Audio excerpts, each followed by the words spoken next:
Welcome to burning politics. నిత్యం ఖద్దర్ నేతల dialogue వాడుతూ రణరంగాన్ని తలపించే తెలుగు నేల రాజకీయం రసకందాయంగా మారింది. సై అంటే సై అనే రేంజ్లో సాగుతున్న పొలిటికల్ దంగల్పై ఓ లుక్కేద్దాం. రేవంత్ రెడ్డి ఎన్నికల్లో గెలిచారు, సీఎం పదవిని చేపట్టారు. తెలంగాణలో బీఆర్ఎస్ పాలనకు కాంగ్రెస్ పాలనకి స్పష్టమైన తేడాని ప్రజలు చూడడం జరుగుతుంది. కళ్ళెదురుగా ఉన్న మహిళలకు ఉచిత బస్సు ప్రయాణం పథకం కంటే ఆకర్షించేది ఇంకేమీ లేదని అందరూ అభిప్రాయపడుతున్నారు. ప్రమాణ స్వీకారం చేసిన తర్వాత రోజే రేవంత్ రెడ్డి ప్రజా దర్బార్ని ప్రకటించారు. అది కూడా ముఖ్యమంత్రి అధికారిక నివాసమైన ప్రగతి భవన్లోనే. ప్రజాభవన్గా పేరు మార్చి ప్రజలకు యాక్సెస్ని ఇచ్చారు. అక్కడికే ప్రభుత్వాన్ని తీసుకెళ్లారు. ప్రజల బాధలు కూడా విన్నారు. ప్రజల మనసులో చెరగని ముద్ర వేసుకున్నారు.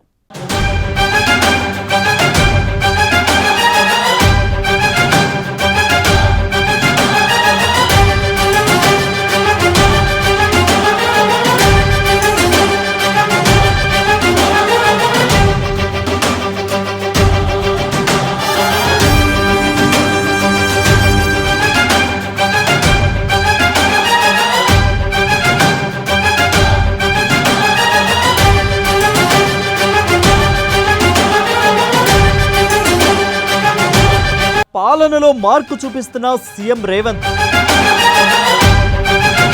రెండు కారణాలతో పెరిగిన రేవంత్ ఇమేజ్. కేసీఆర్ చేయలేని పనిని చేస్తున్న రేవంత్. ప్రజా దర్బార్తో ప్రజలకు దగ్గరైన సీఎం. తెలంగాణలో అందుబాటులోకి ప్రజా సమస్యలు వినే ప్రభుత్వం. స్థాయిలో పరిష్కారం కాకపోతే సీఎం దగ్గరికే వినతులు. ప్రజాప్రతినిధులకు మార్పు చూపించిన రేవంత్. విపక్ష నేతగా దూకుడు, సీఎంగా సంయమనం.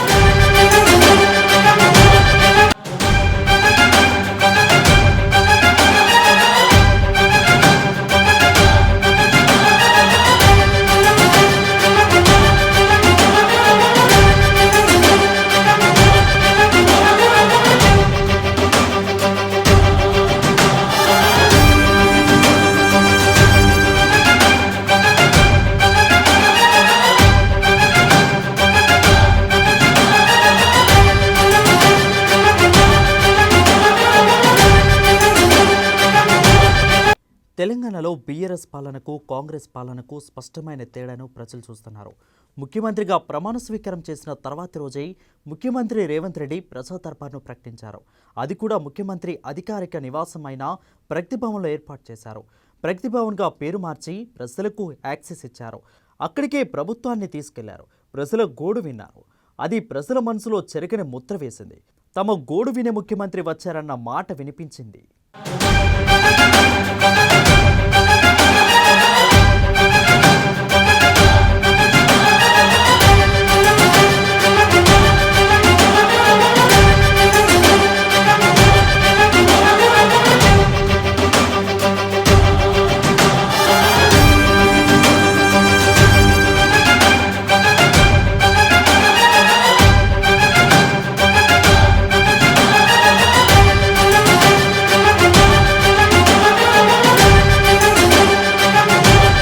గతంలో ప్రజలు సమస్యలు చెప్పుకోవాలంటే కేటీఆర్ ట్విట్టర్ అకౌంట్ ఒక్కటే మార్గం అన్నట్లుగా ఉండేది.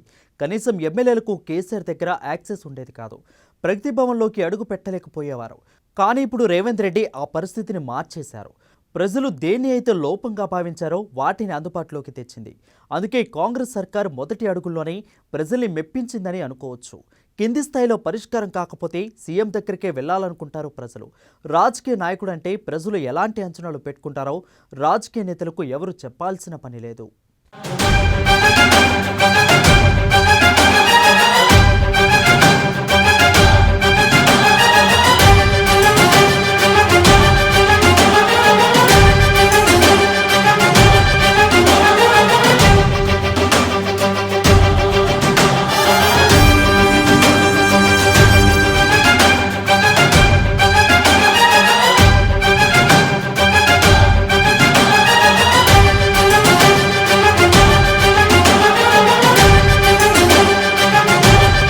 అయితే కేసీఆర్కు సమస్యలు చెప్పుకునే సామాన్యులెవరూ దరిదాపుల్లోకి పోలేకపోయారు.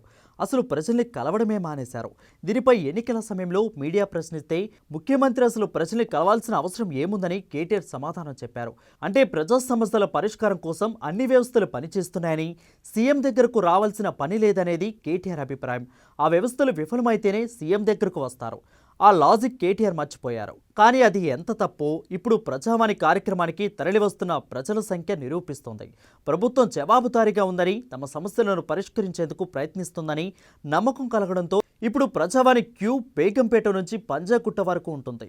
ఎందుకు ఇలాంటి పరిస్థితి అంటే గత 10 ఏళ్లుగా ప్రజలు ఎదుర్కొంటున్న సమస్యను పరిష్కరించే యంత్రాంగమే నిర్వీర్యమైపోయింది. సమస్య వినేవారు, ఫాలోఅప్ చేసేవారు లేరు. ఫలితంగా బాధితుల సంఖ్య పెరిగిపోయింది. రేషన్ కార్డు నుంచి ధరణి వరకు ఎన్నెన్ని సమస్యలతో ప్రజలు వస్తున్నారో చెప్పాల్సిన పని లేదు. ఇక్కడ రేవంత్ రెడ్డి ప్రభుత్వం బీఆర్ఎస్కు తమకు ఉన్న తేడాను చూపించింది. అది ప్రజల్ని మెప్పించేలా ఉంది.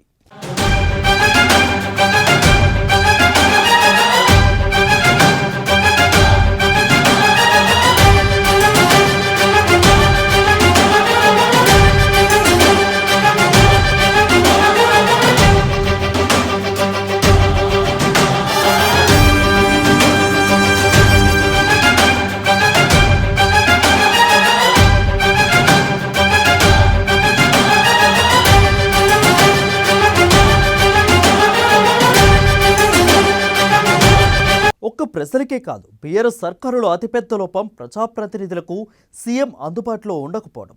రేవంత్ రెడ్డి సీఎంగా బాధ్యతలు చేపట్టిన వారం రోజుల్లో 4 సార్లు ఆయనను కలిశారు. కానీ సీఎంగా ఉన్నప్పుడు 30 సార్లు అపాయింట్మెంట్ కోసం ప్రయత్నం చేసినప్పటికీ కేసీఆర్ను అసలు కలవలేకపోయానని శాసనమండలి ఉపాధ్యాయులు ఎమ్మెల్సీ నర్సారెడ్డి చేసిన వ్యాఖ్యలు ప్రతి ఒక్క ప్రజాప్రతినిధి మనసులో ఉండేవి.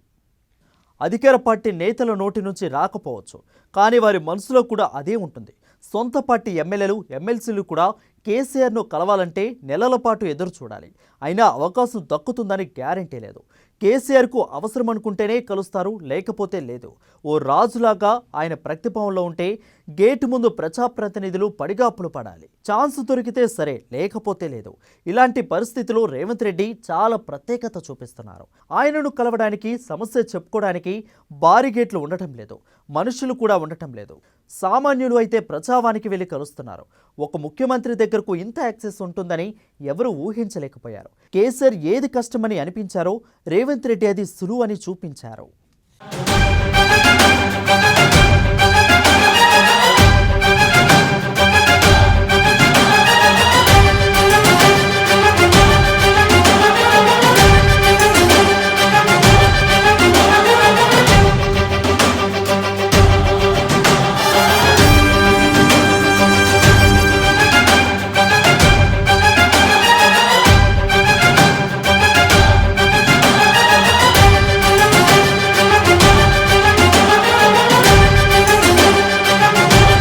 రేవంత్ ప్రతిపక్ష నాయకుడిగా ఉన్నప్పుడు ఆవేశంతో చేసిన ప్రకటనలు చూస్తే పాలనలో దూకుడుగా ఉంటారని అనుకున్నారు. కక్ష సాధింపులకు పాల్పడతారని అనుకున్నారు. కానీ రేవంత్ రెడ్డిలో అలాంటి ఆవేశం కనిపించడం లేదు. ప్రతిపక్ష నేతగా ఏం చేసినా సరే తాను ఇప్పుడు అధికార పక్ష నేతగా వ్యవహరిస్తున్నారు. తెలంగాణ ప్రజలు ఎన్నుకున్న సీఎంను కాబట్టి వారి గౌరవానికి భంగం లేకుండా పాలన చేయాలనుకుంటున్నారు. బీఆర్ఎస్ పాలనలో కాంగ్రెస్ నేతలకు అసెంబ్లీలో మాట్లాడేందుకు మైక్ దొరికేది కాదు. కానీ ఇప్పుడు అసెంబ్లీ సమావేశంలో బీఆర్ఎస్ నేతలు మాట్లాడారు. మార్పు కనిపించేలా చేశారని ప్రశంసలు పొందుతున్నారు.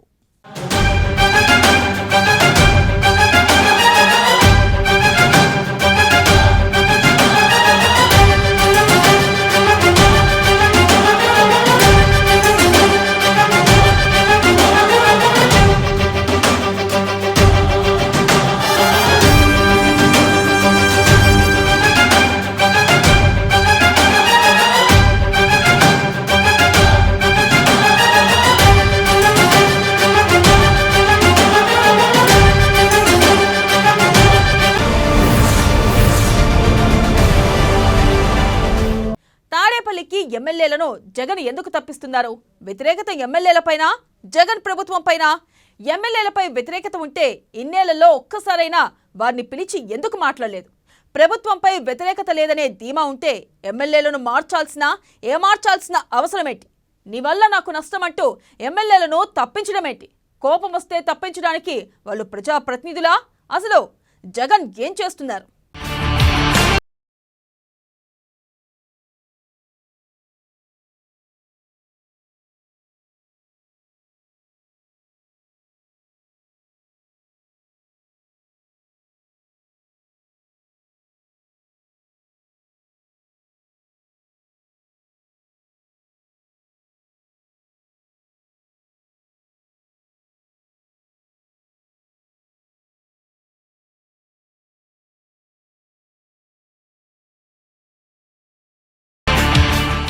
తాడేపల్లికి ఎమ్మెల్యేలు సీఎం రేవంత్ రెడ్డి ఎందుకు పిలిపిస్తున్నారు? ప్రజల్లో వైసీపీపై వ్యతిరేకత ఉందా? ఎమ్మెల్యేలపై ప్రజా వ్యతిరేకత ఉంటే ఇన్నేళ్లు జగన్ ఏం చేశారు? బటన్ ఒక్కడే గెలిపిస్తుందనే ధీమాలో ఉన్నారా? వైసీపీ బాసులో వైనాట్ 175 ధీమా ఎక్కడ? సర్వేలతో అలర్ట్ అయిన సీఎం జగన్. తాడేపల్లి నుంచి ఫోన్ వస్తే భయపడుతున్న ఎమ్మెల్యేలు. 80 మంది సిట్టింగ్ ఎమ్మెల్యేలను మార్చే ఛాన్స్.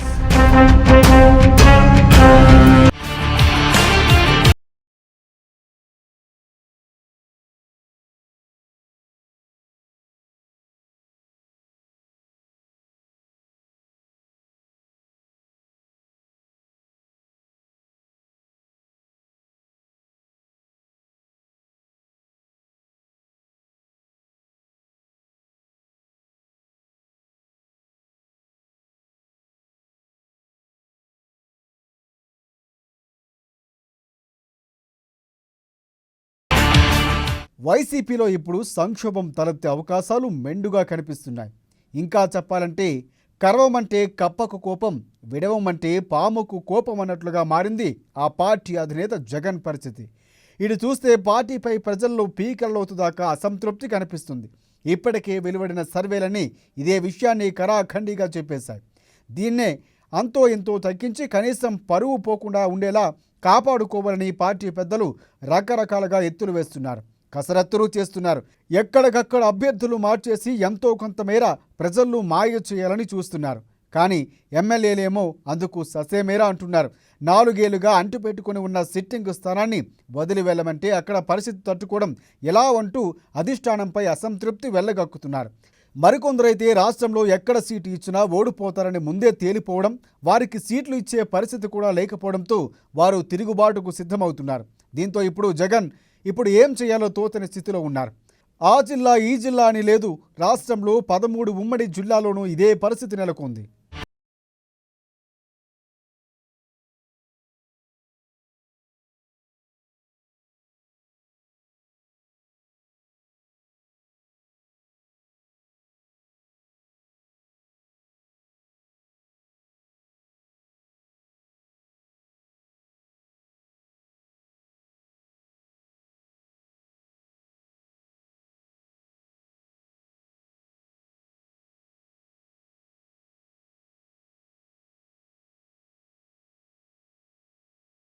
ఆంధ్రప్రదేశ్లో వైసీపీ ఎమ్మెల్యేలకు ఇప్పుడు తాడేపల్లి టెన్షన్ పట్టుకుంది. అక్కడి నుంచి ఫోన్ కాల్ వచ్చిందంటే చాలు ఇక తమ పని అయిపోయినట్లే అని టెన్షన్ పడుతున్నారు. వైసీపీలో ఈసారి 80 మంది దాకా సిట్టింగ్ ఎమ్మెల్యేలకు టికెట్లు ఇవ్వడం లేదన్న టాక్ నడుస్తోంది. దాంతో ఎవరికి తాడేపల్లి ఆఫీస్ నుంచి కాల్ వస్తుందో వాళ్లకు టికెట్టు ఇవ్వనట్టే అన్న పుకారు నడుస్తున్నాయి. కానీ రాని వాళ్లకు టికెట్టు కన్ఫామ్ అని అనుకుంటున్నారు. ఈసారి ఏపీలోని 175 నియోజకవర్గాల్లో గెలుస్తామని ధీమాలో చెబుతున్న వైసీపీ అధినేత జగన్ సిట్టింగ్ ఎమ్మెల్యేల మార్పులు చేర్పులు మొదలుపెట్టారు.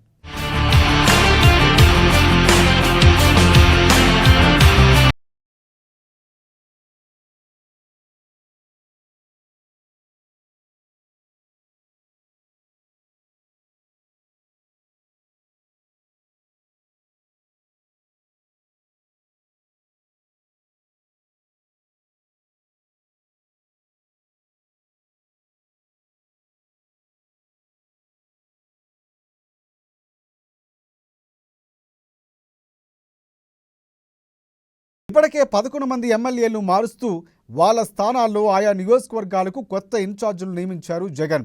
ఇంకా 60 నుంచి 80 నియోజకవర్గాల్లో ఎమ్మెల్యే అభ్యర్థులు మారుస్తున్నారని అంటున్నారు. తాను సొంతంగా తయారు చేయించుకున్న సర్వేలతో పాటు ఐపాక్ సర్వేలు, ఇంటెలిజెన్స్ నివేదికల్లో ముందేసుకొని అభ్యర్థులు మార్చేస్తున్నారు జగన్మోహన్ రెడ్డి. ఇలాంటి మార్పులతో మంగళగిరి ఎమ్మెల్యే ఆళ్ల రామకృష్ణారెడ్డి పార్టీకి పదవికి రిజైన్ చేశారు.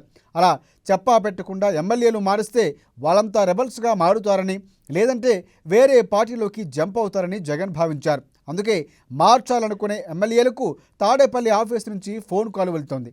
అక్కడ ఓ ఎమ్మెల్యే కనిపించారంటే చాలు, నెక్స్ట్ అతనికి టికెట్ లేదనే నిర్ణయానికి వస్తున్నారు వైసీపీ లీడర్లు. ఇలా పిలిపించుకున్న ఎమ్మెల్యేలకు జగన్, ఇతర సీనియర్ నేతలు సర్ది చెబుతున్నారు. మళ్ళీ అధికారంలోకి రాగానే ఏదో ఒక పదవి ఇస్తామని బుజ్జగిస్తున్నారు.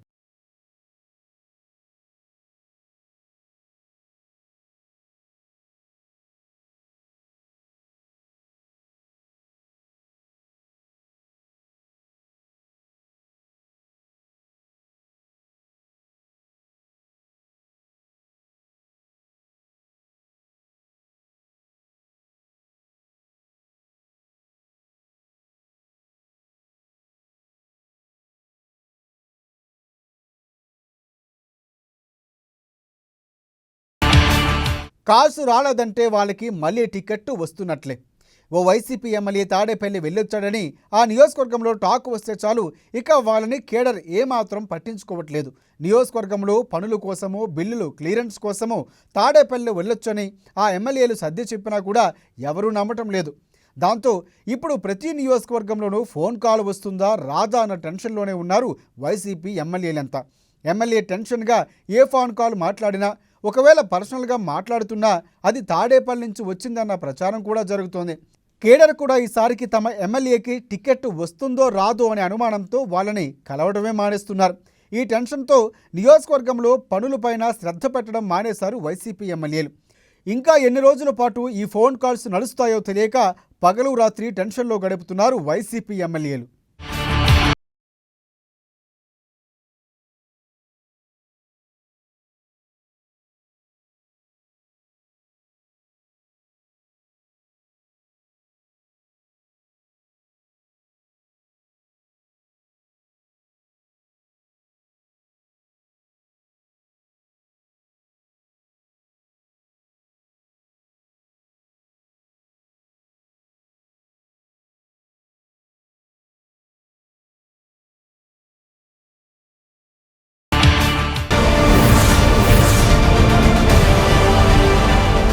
టీడీపీ అధినేత చంద్రబాబుతో ప్రశాంత్ కిషోర్ భేటీ రాజకీయంగా సంచలనంగా మారింది.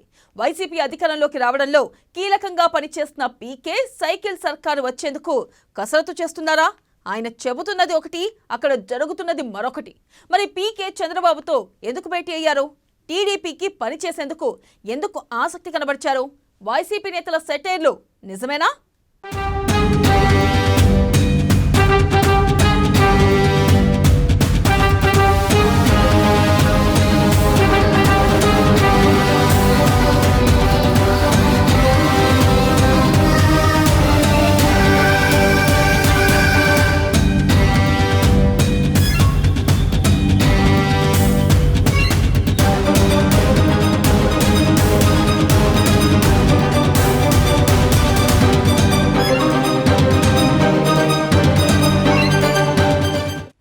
జగన్ రాజధాని రాజకీయాలు ఫెయిల్ అయ్యాయా?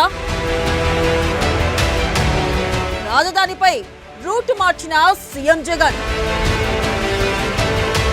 ఇక విశాఖ వెళ్లే ఆలోచన ఉండదా?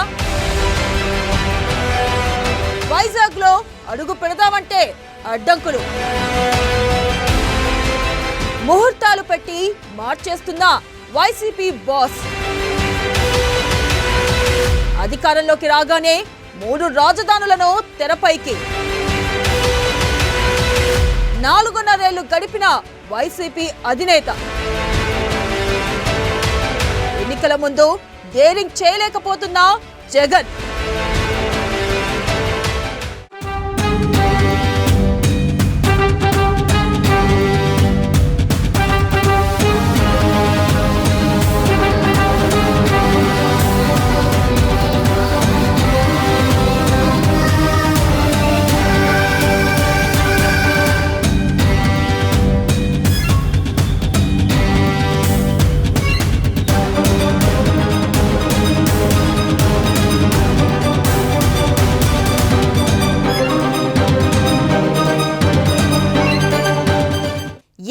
సీఎం వైఎస్ఆర్సీపీ అధినేత జగన్ రాజకీయ వ్యూహాల్లో రాజధాని ఇష్యూ అత్యంత కీలకం.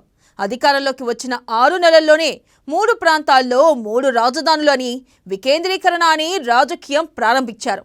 4.5 ఏళ్లు గడిచేసరికి ఆయన ఏ ఒక్క ప్రాంతానికి వెళ్ళలేకపోయారు.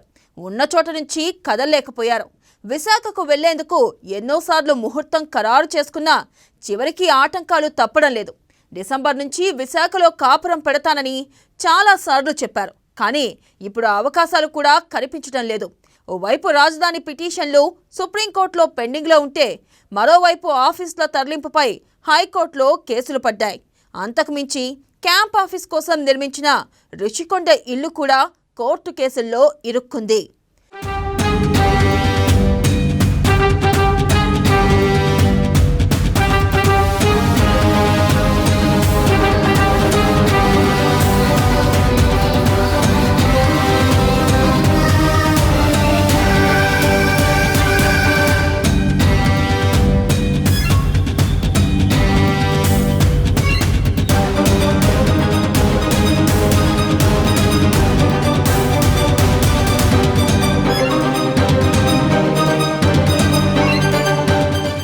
జగన్ చేస్తున్న రాజధాని రాజకీయంలో ప్రతిసారి ఎదురు దెబ్బలు తింటున్నారు. ముహూర్తాలు ఖరారు చేయడం, ఆ సమయానికి వెళ్ళకపోవడం అనేది కామన్గా మారిపోయింది. 3 రాజధానుల ప్రకటన చేసిన తర్వాత 4-5 నెలల్లోనే విశాఖ వెళ్లడానికి జగన్ సిద్ధమయ్యారు. అప్పటికి మిలీనియం టవర్స్ను ఖాళీ చేశారు. చాలా వరకు ఆఫీసులు చూసుకున్నారు. కానీ 3 రాజధానుల బిల్లు అసెంబ్లీలో పాస్ అయినా మండలిలో సెలెక్ట్ కమిటీకి వెళ్లడంతో సమస్య వచ్చింది. తర్వాత కోర్టులో పిటిషన్లు పడ్డాయి. ఓవైపు అమరావతి రైతుల ఉద్యమం, మరోవైపు కోర్టులో వాదనలు, ఇలా కాలం గడిచిపోయింది. చివరికి హైకోర్టు రిట్ ఆఫ్ మాండమస్ ప్రకటించి రాజధానిని మార్చే అధికారం లేదని తేల్చేసింది. దాంతో చట్టపరంగా విశాఖకు వెళ్లడానికి అవకాశం లేకుండా పోయింది.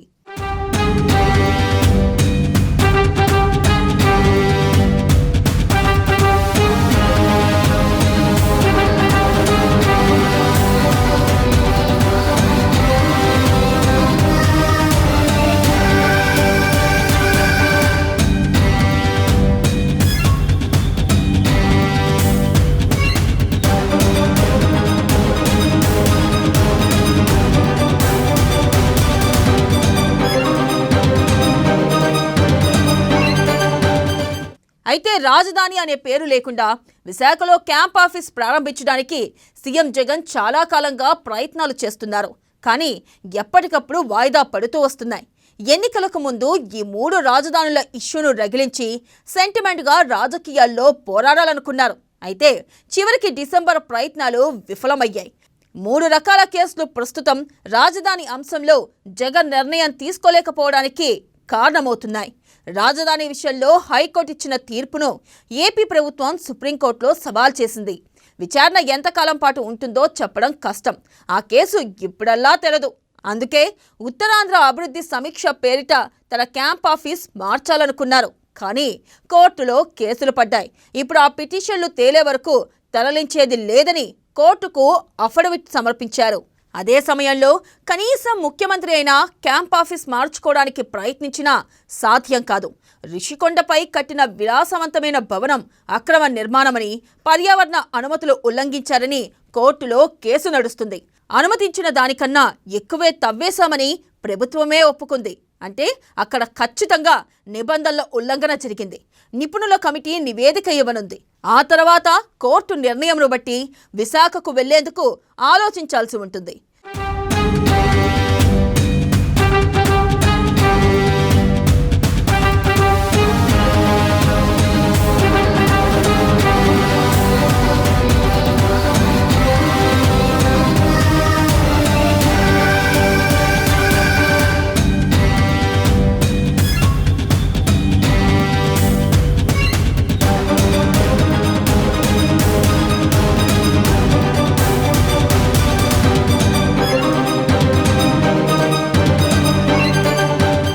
ఐఏఎస్ అధికారులు కూడా నేరుగా కాకుండా దొడ్డిదోవన విశాఖకు రావడానికి ఆసక్తి చూపడం లేదన్న ప్రచారం జరుగుతుంది.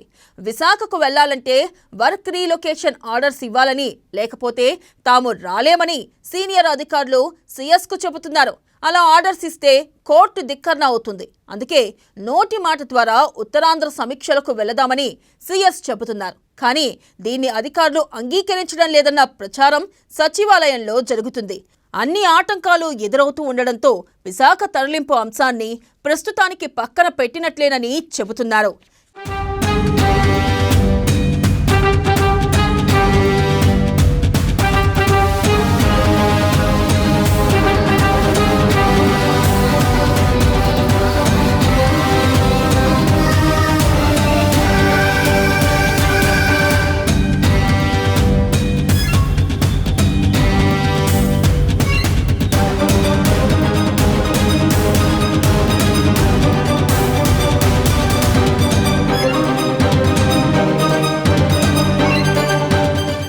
ఏపీలో ఇప్పటికే ఎన్నికల హడావిడి ప్రారంభమైంది. ఇప్పుడు విశాఖ రాజధాని పేరుతో హడావిడి చేస్తే ఇటు కోస్తాలో అటు రాయలసీమలోనూ వ్యతిరేకత పెరుగుతుంది. అదే సమయంలో విశాఖ రాజధాని అంశంపై ప్రజల్లో సెంటిమెంట్ అస్సలు లేదు. ఎమ్మెల్సీ ఎన్నికల్లో వైసీపీ ఓడిపోతే రాజధాని రాదని మంత్రి ధర్మాన లాంటి వాళ్ళు అదే పనిగా చెప్పినా ఎవ్వరూ పట్టించుకోలేదు. గంటా శ్రీనివాస్, బీజేపీ నేత మాధవ్ వంటి వారు విశాఖను ప్రశాంతంగా ఉండనిస్తే చాలని, ఎలాంటి రాజధాని వద్దని ప్రజలు కోరుకుంటున్నారని బహిరంగంగానే చెబుతున్నారు. దీంతో విశాఖలో సెంటిమెంట్ లేకపోగా మిగతా 2 చోట్ల వ్యతిరేకత తెచ్చుకుంటే ఓడిపోవడానికే 3 రాజధానుల రాజకీయాన్ని చేసినట్లు ఉంటుందన్న ఆందోళన వైసీపీలో ఉంది. ఇక సీఎం జగన్ ఎన్నికలపైనే దృష్టి పెడతారని, రాజధాని రాజకీయాలు చెయ్యరని వైసీపీ వర్గాలు భావిస్తున్నాయి.